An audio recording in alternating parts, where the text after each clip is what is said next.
All right, this is Mark Huggins. Find me at name_lytics on Twitter. A lot of people have been asking me about where can they find a list of the unaries, and none of the marketplaces list them. There are ways to kind of look up on rare.id, but it's not ideal. So for months now, I've been tracking prices and listings and that, and had a spreadsheet, and many people I've shared it with. Always shared it with anyone who wanted it. But now it seems like there's a lot more demand, and it doesn't seem to be something that we're going to see on the marketplace, and that's fine. So with the unaries on this spreadsheet, which I'm sharing, you'll be able to go to. You won't be able to use the filter and sort on my spreadsheet. You're going to have to make a copy of it. And so you should be able to do that. If you have this open on your Google Drive, you should be able to just go File, make a copy, and that'll make a copy of this. That's not going to automatically update. So you'll have to trash that when you're not using it, and always go to the shared one to get the updated data. So on the spreadsheet, we have an overview and then some different tabs here. One thing I want to make absolutely clear is that as far as provable rarity goes, so the fundamental rarity of a certain configuration of symbols, based on the rules of the ENS system, there's certain configurations and there's certain patterns that are going to be more provably rare.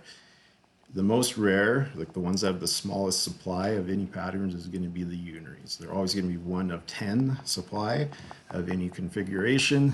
And so in this spreadsheet, I've got, I track 1,680 unaries.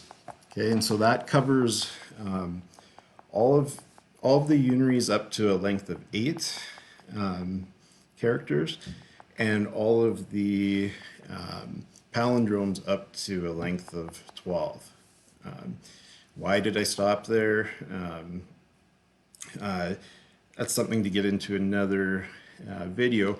For this one, it's strictly just to be able to navigate this and make some sense out of the spreadsheet. Okay, so I'll get into that in a different one. So there are 1, 2, 3, 4, 5, 6, 7, 8 tabs. All 1,680, so all 168 configurations, 10 in each. That's in the first tab. Okay, and it's going to look something like this. And if you have saved this into your own document or spreadsheet, you should be able to put in your sorting tabs and filters and stuff like that. And then if you want to filter by length, so that's the length, how many actual characters, okay? Digits is how many of those characters are digits. So obviously it'd be, if you had 3 hyphens, you're gonna have 8 digits in a length of 11. So you can sort either of those ways, whatever your preference is. This here, the number of strings. So whenever you have a hyphen, that breaks a full string up into substrings. And so this tells you how many pieces there are. Okay. Configuration number is going to tell you the length of each of those substrings. So like 120021 is, if we look at this one here, I'm going to see if I can zoom in. So like 6-66 and so on. First string has a length of 1. There's 1 6, and then there's 2 6s. When you get consecutive hyphens, the string that's in between those is 0 length. So you're going to have a 0 for your configuration number. We have 3 consecutive hyphens, so we're going to have 2 0-length strings in there, and then a 2, and then a 1. So this 120021 tells us how long the strings are in between hyphens. The 0.6 tells us that it's made up of 6s.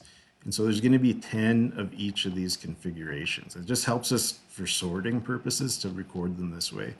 And then there's some cool things with configuration numbers that come up as far as Like things like if the configuration number is a palindrome itself, it's going to be like the name is going to be a palindrome. Okay? Sometimes we get numbers where the configuration number itself is a unary, which is kind of a special layer. So something like this here, like 1111 is the configuration number. That means we have 4 one-digit strings. So that's going to be something like 9-9-9-9. Okay, so when we get that, what we find is we're going to see things that are appear more organized or more attractive, which I believe will end up. There tends to be a preference, market preference for things like that.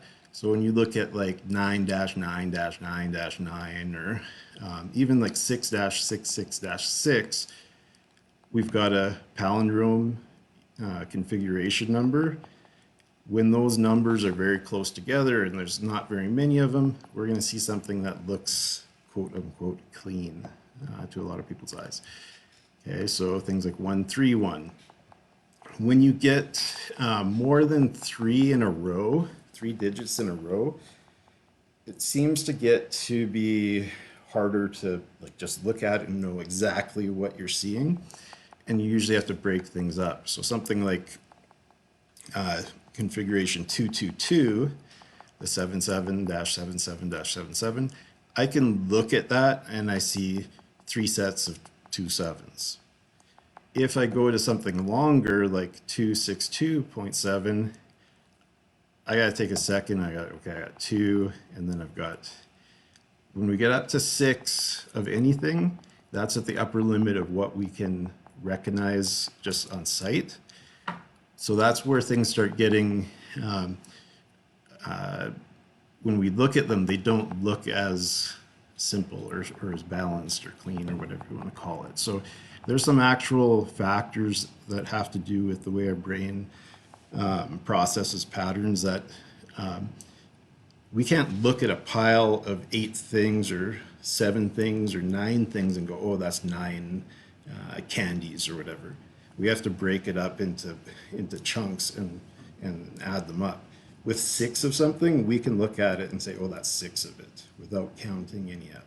And so there's something there.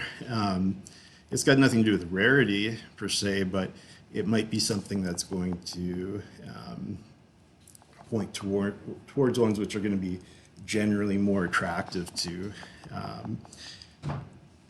more people. And that goes across cultures, across ages, all that stuff. It has to do with brain, like how we actually analyze patterns and things like that. It's all like preschool level up. Even like a small child is going to be able to see something that's a more attractive pattern or a more simple pattern. So these are all things that come into play when I was researching all of this. And it does seem to actually, I'd like to do a study of this, is have people look at things and seeing how, actually calculating how long it takes them to be able to recognize which one it is, like by sight. And so that length of time it takes to process it, but then also things like which ones do people find more attractive or more simple or they like better and stuff like that. Because I'm pretty sure, well, I know there's research about that sort of thing already, not related obviously to ENS, but there's things like that where there's all kinds of research on how we process patterns and how we learn things and stuff like that. So these are all things I take into account when I was going through and trying to figure out, how do I break these things up? How do I analyze them? How do I go through and what are the factors that actually determine what makes it rare and not? Which of these factors are, constructed factors based on shared meaning? Which of them are inherent to the actual system? which of these things are things that are bedrock, which ones are ones that are built on top, which, you know, those things can change with preference, change with market conditions and stuff like that. You can't change the rarity of, you know, how many configurations can be, can you have using these rules, and how many are in each configuration. That's set by the system. Okay, so this is what we're working with. I've got a little off track with that, but here's what we're looking at. If you were to open this on your own, you have a chance, say you want to sort it by length, you could go in and sort it by length. These are the only length 3 that are listed right now. There's not very many, and they're obviously very high priced. If I wanted to just look at certain ones, I could. I'm just going to go back to where this was all sorted by price. So these are all our listings. There's only 2 listed under 0.1 E. Any of these here, like, this is going to blow through. Like, there's hardly anything here, and there's not people looking to fill in that floor. People who own these know what they are. So there's opportunities still for people to get in, but this isn't one that's going to be once. I'd say once the wider market understands what these things are, it's not going to take long before they get up to the value that you would expect. There's only, I believe, 215 or two, let's see. Yeah, about 210 listed. Okay. There are only 166 under, 165 under 10E. And then if you get down to what's below 1E, you're looking at 93 of them below 1E. Okay. I know probably 75 or 80% of the people who own these, I've met them all over the past 6 months, or most of them, and they know what they have, right? So these aren't gonna, you're not gonna have people throwing stuff in at the floor. If you can get any of these, it would make sense to get them. There's no more supply that are gonna come onto the market. Like, this is all there is. If you like palindromes, you could just go to the all pallies, and that's just going to limit it to the palindromes. I only have the non-palindromes up to 8 digits long on this list. There's a few more I might put on. I'm just working through some calculations and some, I've had it kind of on the back burner for a little bit. There's a few fringe ones which could be added, but they're ones that are already minted, so it's not like there's ones to go out and mint. And there's very few of them. Some of the things that people don't understand is, if we look at those 930 palindromes, so this is all the palindromes, and there's 930 of them, 93 possible configurations. Okay, so that's all of them. The amount of possible digit names that you can make, up to 12, I calculate is like 3.2 billion names, okay, which is 3.2 million millions. So, and it's really wild numbers. Like, that amount of years is in, like, if you took that many seconds, it's into like the thousands of years. You could take all the ENS names that have been minted to this point, and it would take you, what would it be, like 1 million days to get that many names registered. Okay, and out of those, 930 of them are Unary palindromes. Okay, so this isn't like this is not the type of rarity that generally is being talked about in, you know, if you're looking at the 3 digits or the 4 digits and stuff like that. The Unaries among them, yes, with the 1 of 10s would be this rare. Anything else, not even close. We won't get into that. So we're up at about 15 minutes. That's longer than I wanted to go, but I guess I added in a few things. You could go to L3, 4, 5, so that's length 3, 4, or 5. The only thing under 8.88 is this one here, the 222-2. There just is not supply of this. If you look at this, this breaks it down to there's 20 that are L3, 40 that are L4, and there's 60 that are L5. Yeah, that's right. Purple ones are palindromes. This one here, if you see yellow, that means one owner owns all 10 of them. Okay, we call that a full chain. This particular one, oops, anytime you see that, that means everyone is owned by one person. Okay, so this one here, it's actually my brother owns those. So those are not on the market, and they will never be on the market as individual names. They're going to be a full set. And so there's, I think, 11 or 12 of those sets, which when you look at all of the possible names, 1,680, as close to 10% of all names are already probably never going to be seen as individual names. And there's a few that are close to being full chains, but a lot of you look at it as a chain breaker would be like someone who has a name that would fill someone else's full chain. Very puts them in kind of a powerful position, because if altogether there's 168 full chains and there's only really say 12 of them that are out there and already put together, the chances at this point of getting any more together are pretty slim, because you can't just go out and get them, and people know if they have the chain breaker, they know what they have. They're not just going to give it to someone. Okay, so if someone wanted to go and at this point, something like this chain here, this is one of the shortest and least amount of digits chains there is, and if that's a popularity thing, this particular configuration I think should be fairly desirable. The chances of putting something together with similar configuration, the price of it would just be make it unlikely to be put together. So it'll be interesting to see what happens with the full chains.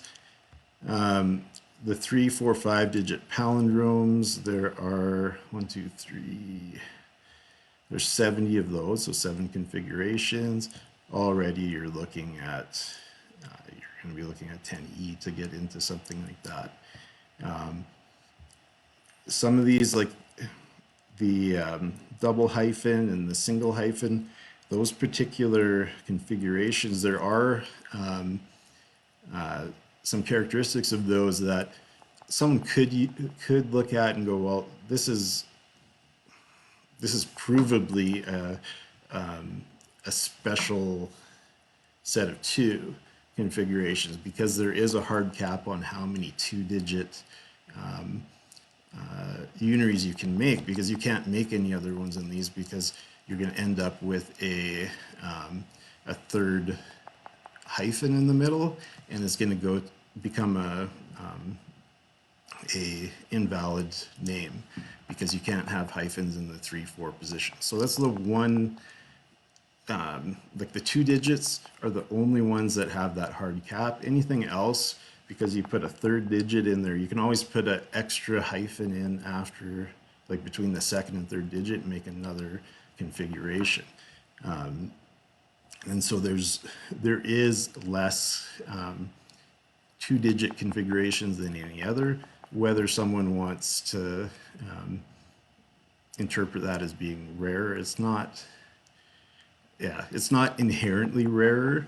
It's definitely superficially rarer, which is something that the market seems to gravitate to.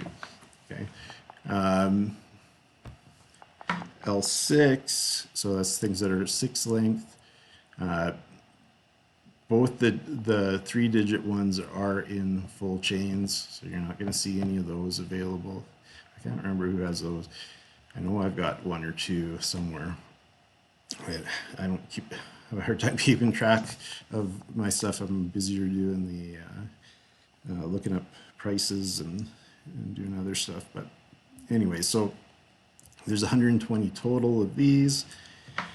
The longer you go, like the more characters there are, the more possible configurations there are at that length, because you have more ways to have combinations of digits and hyphens. Okay, so as you get longer, like you'll notice, like this is 120 in here. At L7, there's gonna be 240. L8, you're gonna have, I think it's 470, and then it keeps kind of doubling there. This is a little bit below doubling, but you're gonna get to like 960 in the 9-character ones, and then double that 1920, somewhere around there, and it keeps doubling like that. So that's where you get to these L9 and L10 and L12. There gets to be quite a bit of supply, or not supply of there's still one of 10 in each set, but they start to get where it's I don't know, there's a lot of them that look like really when you look at them, they don't look like an organized thing, and so it's starting to get to where I think there's a limiting factor on it. I'm still researching that, and I haven't ruled out finding a way to incorporate, say, the L9, 10, 11, 12 of the non-palindromes. If we were, there's still only, I think, 15,000 of them or less, 14,000 something. So we're still talking about a tiny amount. But I haven't done enough research on those lengths to add them to the list.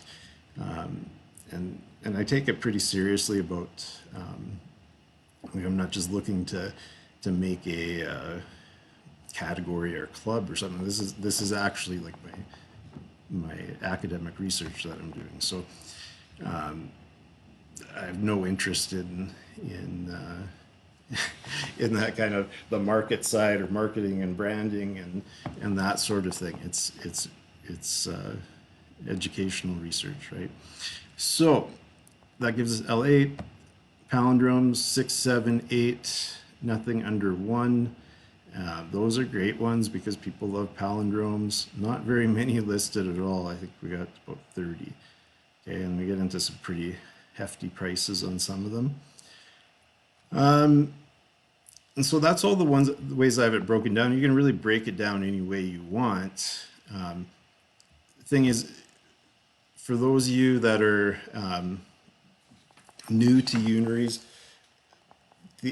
I would suggest, since there's no difference in actual provable rarity, you can't go wrong with your ones that are $5 reg, like ones that you're $5 renewal.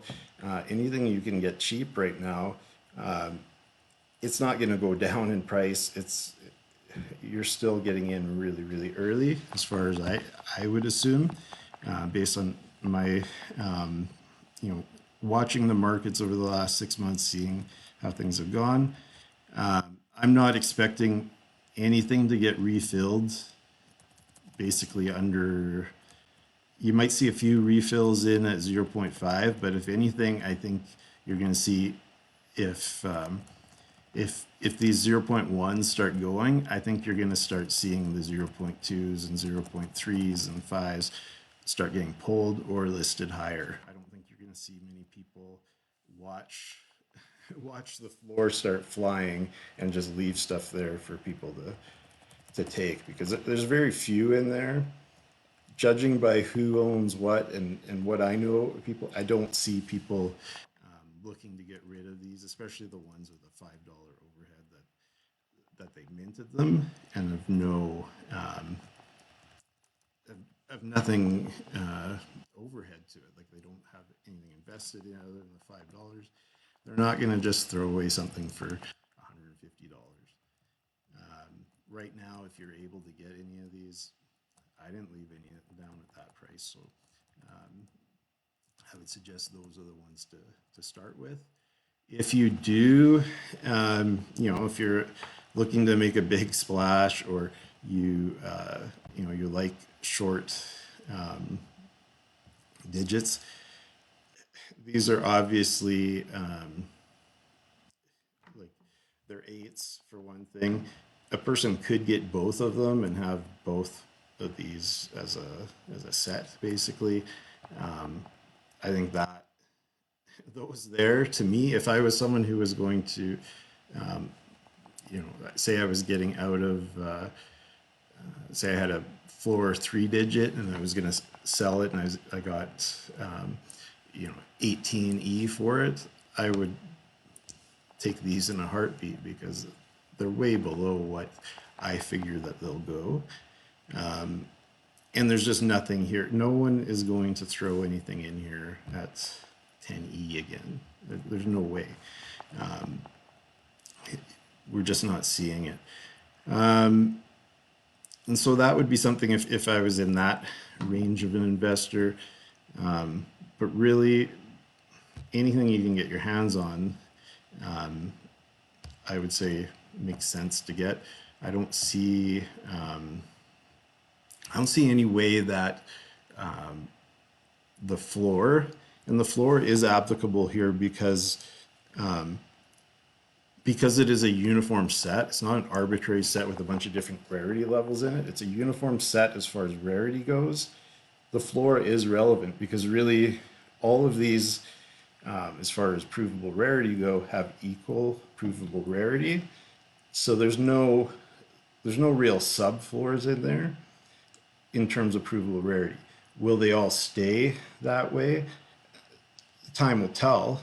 But like as things, people learn about these, probably what will happen is people will project what they think they know about rarity from the L3 or L4 digits or whatever have been popular, and they're going to project them on to this group, and they're going to say, oh, shorter is better, oh, cleaner is better, or oh, palindromes are better. It's not the same thing. These are all equal supply sets. You might not think, like you're looking at them and you're going, oh, these don't look the same. They're all the same as far as provable rarity. Okay. Preference and market preference, that's variable. At some point, if the market values provable rarity over the way something looks, which any digital collectible market we've seen has done that. As soon as there is some model of rarity that people agree to, people forget about what an NFT looks like or what preference they have for what trait, and they go straight to value being related to rarity. And I don't really see why that would be different here. The only reason it would be is if the market does not know about a way to actually compare rarity. That's legitimate, and they're just going by some vague notion of rarity or hype, or someone influencer saying, oh, this is rare, or there's only 100 of these, or there's only 1,000 of these. Okay, we need to get away from that so that the market has some bedrock to build on, get down to a fundamental level, and then build cool constructed rarity on top of that. Okay, that's what I've been saying for 6 months. I've had a hard time getting that message through, whether at individual level or through different stakeholders in the community that just didn't see it as necessary or didn't understand it, or whatever it was not embraced. Now I think is a perfect time to embrace it, because things have been forced down to bedrock, or getting forced down to bedrock. Why not actually get right down to it, get some pylons in the ground here, and start building up to these, instead of going from the bottom of the floor of say like the 4-digit and attaching things down to it or pulling things down to it, we need to go to actual rarity, the rarest, and then attach up to it. And that's going to allow it to raise everything else up. We cannot push up from the floor. Okay, the floor is only going to hang down when we're dealing with stratified rarity levels. I didn't mean to get into a 30-minute lesson here on this or on Unaries. I'm going to just post it like this, and if it interests you and you have questions about it, please let me know. I was just going to introduce the spreadsheet. Go check it out, make your own copy of it for doing any sort of sorting or filtering. And always remember to update to a new, go back to the my original one to start with every day, because that's going to get updated as we go. All right, have a good day. I hope everyone is doing as good as they can based on the way things in the market have been, and if you're looking for kind of a safe harbor or somewhere to go that seems to make a little bit more sense or is a bit more stable, reach out and I'll be happy to point you in some things to do with provable rarity. All right, take care.